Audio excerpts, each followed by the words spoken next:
Hi hello welcome to my ఇంటి రుచులు only vegetarian. ఈరోజు స్ట్రీట్ ఫుడ్ స్టైల్లో గోబీ ఫ్రైడ్ రైస్ని ఎలా ప్రిపేర్ చేసుకోవాలి ఈ వీడియోలో చూద్దాము. చాలా టేస్టీగా ఉంటుంది. ఈ కూల్ వెదర్లో ఇలా వేడివేడిగా టేస్టీగా ఏదైనా తినాలి అనిపిస్తుంది. అటువంటప్పుడు ఇలా గోబీ ఫ్రైడ్ రైస్ని ప్రిపేర్ చేసుకోండి, చాలా టేస్టీగా అనిపిస్తుంది. అలాగే ఇది పిల్లలకు లంచ్ బాక్స్లోకైనా కూడా చేసి పెట్టవచ్చు.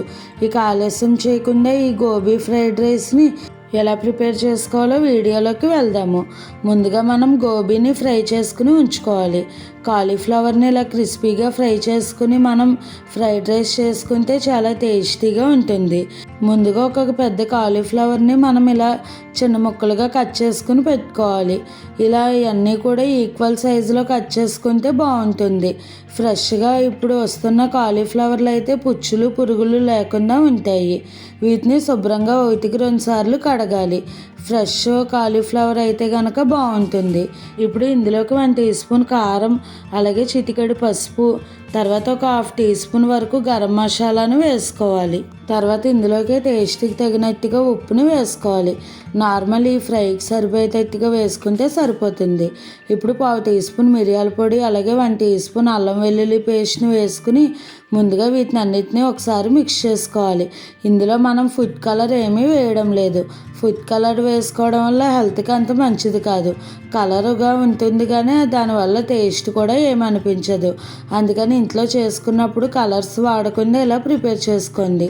తర్వాత ఇందులోకి ఒక 4 టీ స్పూన్స్ వరకు కార్న్ఫ్లోర్, అలాగే 2 టీ స్పూన్స్ బియ్యం పిండి వేసుకుని అంతా ఒకసారి మిక్స్ చేసుకోండి.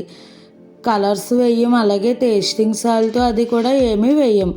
అదే బయట కొనుక్కునే ఫుడ్స్లో అయితే కనుక మనకు అవన్నీ వేస్తారు. అవి హెల్త్కి అంత మంచిది కాదు. ఇప్పుడు ఇందులోకి లైట్గా వాటర్ని స్ప్రింకిల్ చేసుకుని బాగా మిక్స్ చేసుకోవాలి. ఈ ఫ్లోర్స్ అన్నీ కూడా ఈ కాలీఫ్లవర్కి పట్టేటట్టుగా కొద్దిగా వాటర్ని స్ప్రింకిల్ చేసుకుంటూ బాగా మిక్స్ చేసుకోవాలి. చూసారు కదండి, ఇలా ఉంటే సరిపోతుంది. మనకు విడివిడిగా పకోడీ వేసుకోవడానికి ఈ కాలీఫ్లవర్ బాగా రెడీ అయ్యింది.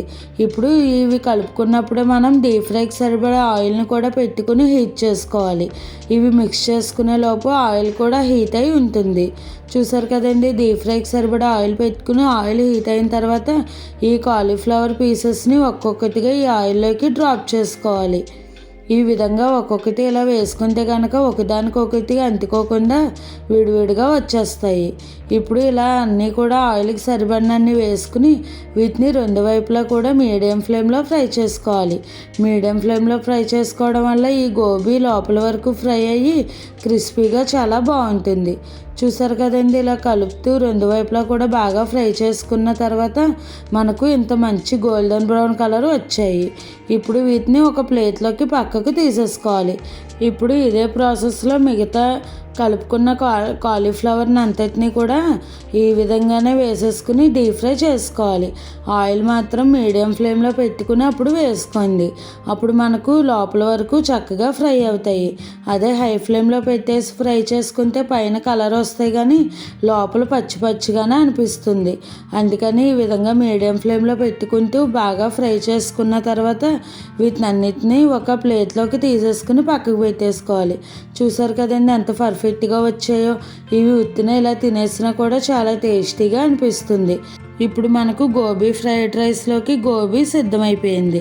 ఇప్పుడు నెక్స్ట్ ఫ్రైడ్ రైస్ ప్రాసెస్లోకి వెళ్దాము. నేను నార్మల్ రైస్తోనే ఈ ఫ్రైడ్ రైస్ని ప్రిపేర్ చేస్తున్నాను. ఇప్పుడు వెడల్పుగా దలసరిగా ఉన్న ఒక మూకడను స్టవ్పై పెట్టుకుని ఒక 4 టీ స్పూన్స్ వరకు ఆయిల్ని వేసుకోవాలి.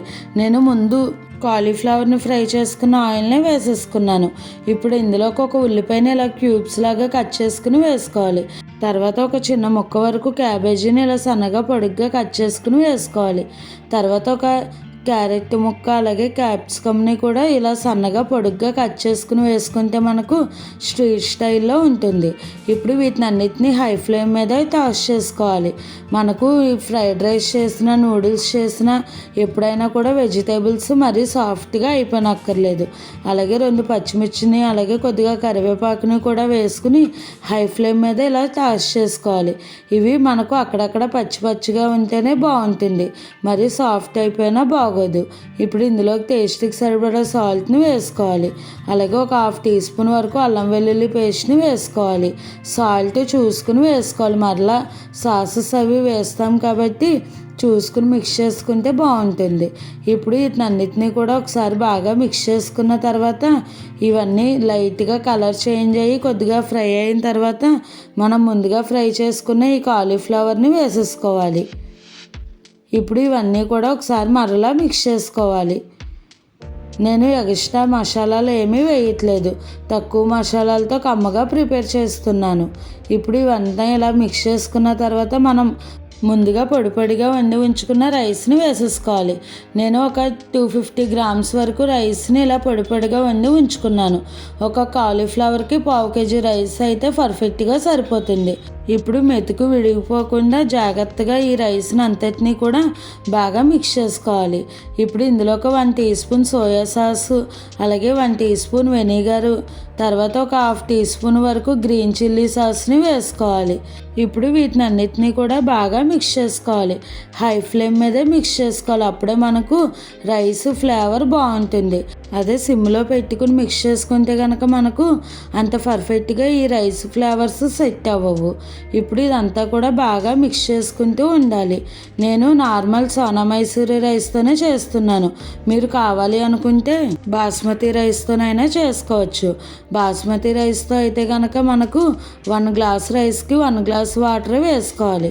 అదే సోనా మైసూరి రైస్కి అయితే కనుక 1 గ్లాస్ రైస్కి 2 గ్లాసెస్ వాటర్ వేసుకుంటే మనకు పొడిగా వస్తుంది రైస్ అన్నది. ఇలా మనం మిగిలిపోయిన అన్నంతోనైనా కూడా చేసుకోవచ్చు. ఇలా ఈ కూల్ వెదర్కి ఇలా వేడివేడిగా ఫ్రైడ్ రైస్ చేసుకుని తింటే చాలా బాగుంటుంది. ఇప్పుడు స్టవ్ ఆపేసుకుని దీనిని సర్వ్ చేసుకోవడమే. చూసారు కదండి ఎంత కలర్ఫుల్గా ఉందో, చాలా టేస్టీగా కూడా ఉంటుంది. పిల్లలకు లంచ్ బాక్స్లోకైనా కూడా చేసి పెట్టిన వాళ్ళు చాలా ఎంజాయ్ చేస్తూ తింటారు. మీరు కూడా ఈ రెసిపీని ట్రై చేసి ఎలా వచ్చిందో నాకు కామెంట్ చేయండి. ఇవి సర్వ్ చేసుకున్నప్పుడు మనం పచ్చి ఉల్లిపాయని అలాగే నిమ్మకాయని కూడా పెట్టి సర్వ్ చేసుకుంటే చాలా బాగుంటుంది. పైనుంచి కొద్దిగా సన్నగా చాప్ చేసుకున్న కొత్తిమీరను వేసుకుని గార్నిష్ చేసుకుని ఈ ఉల్లిపాయల మీద కొద్దిగా నిమ్మరసాన్ని పిండుకుని ఆ ఉల్లిపాయతో ఈ ఫ్రైడ్ రైస్ మిక్స్ చేసుకుని తింటే ఉంటుంది, సూపర్ ఉంటుంది. చెప్తుంటేనే నోరు ఊరిపోతుంది కదండి.